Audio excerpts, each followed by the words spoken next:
If you currently have your house for sale, or maybe you're thinking about selling your house, price is definitely going to be something that you think about a lot. And unfortunately, sometimes the price is not right. I'm going to share with you the signs that your listing price is wrong. Although, if your house hasn't sold, that's probably a pretty good clue.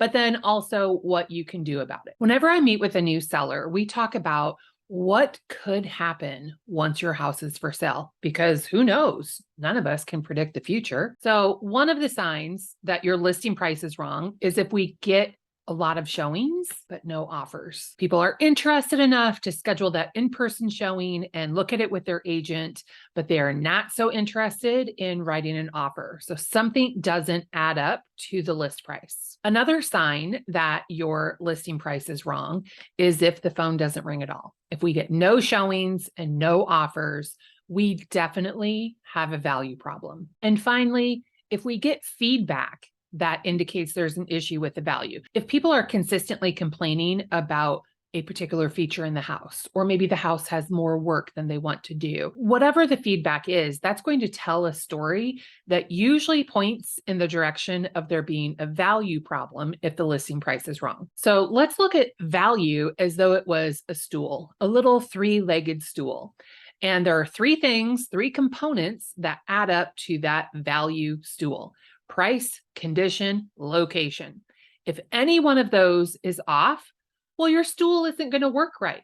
You're going to sit on it and it's going to wobble and you're going to have to balance. And that's not how a stool should work. If your location is bad, let's say your house is on a very busy street. Well, that's going to present a value issue. People are not going to be willing to pay as premium of a price for something on a very busy street than they are for something that is a very quiet street where they don't have any traffic noise to deal with. I once lived on a highway. I had a really hard time buying that house. And even when I lived there, it was kind of difficult sometimes to back out of the driveway onto the highway.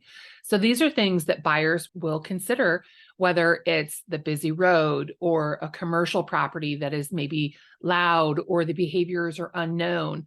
Or maybe there's just like a really gross rundown house next to yours that people don't want to live next to, or a cemetery across the street. There's any number of things that people are going to consider when it comes to the location. And so that is something that you and your agent are going to have to consider when you set the price. If you set the price without that location value issue in mind, that's probably going to come back to bite you in the pricing but later. The second leg to the value stool is condition. If the condition of the house is not good, or it's not clean, or it is in disrepair, maybe it's dated, old, and just not new, then that could present a value issue if you haven't taken that into consideration in your price. For example, we would never compare a house that was built in 1965 with a house that is brand new. It's just not a comp because you're comparing old versus new.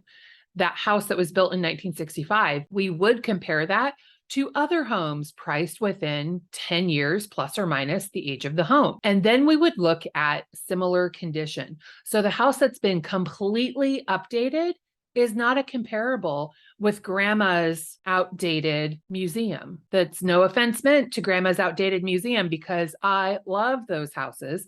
It's just that we wouldn't compare that to the place that's been flipped or renovated, brought completely up to date with new style trends. So when you're pricing the house, you want to make sure that you've taken your location into consideration and the condition into consideration. Finally, the third leg of that value stool is going to be the price, because sometimes it can just be too high. If your location is good and the condition is good and you're still not getting any offers on the property, your price is probably just too high. Now, it's always possible that there's some timing in the market. Like I usually give the Iowa State Fair as an example. Nothing happens during the Iowa State Fair. So take timing into consideration. I wouldn't lower my price one day on the market. I would talk with my agent and make sure that the timing makes sense. We usually evaluate price 7 to 10, maybe 14 days on market just to see what else is going on. What are the other listings doing? Is no one getting any traffic? Sometimes I'll call the competitors. Hey, I see you have a listing 2 blocks away from mine. How's that going? And just see what the experience is for everybody else. But when it comes right down to it, you've got that 3-leg value stool, and price is the third leg. So if your condition is good, your location is good, and don't need any adjustments in the price, well, price is the only thing left that you have to adjust to sell it. Now, you could always improve the condition, but you're probably not going to get dollar for dollar back on that. So that may not be the greatest idea.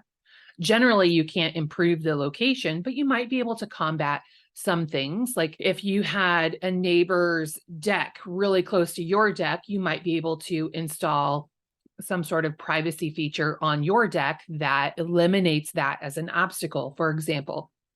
But these are all very specific things that you need to strategize with your agent on how you can get the most amount of money in the quickest amount of time without wasting any time on a pie in the sky price, especially as our market continues to normalize. Gone are the days where you could whisper in the wind that your house is for sale and get just about any price that you want. So consider the location, the condition, and then finally the overall price in your pricing strategy. Because if your house isn't selling, the answers on why are in those 3 categories. And of course, if you are considering selling, we would love to talk with you about how we can help you reach your goals.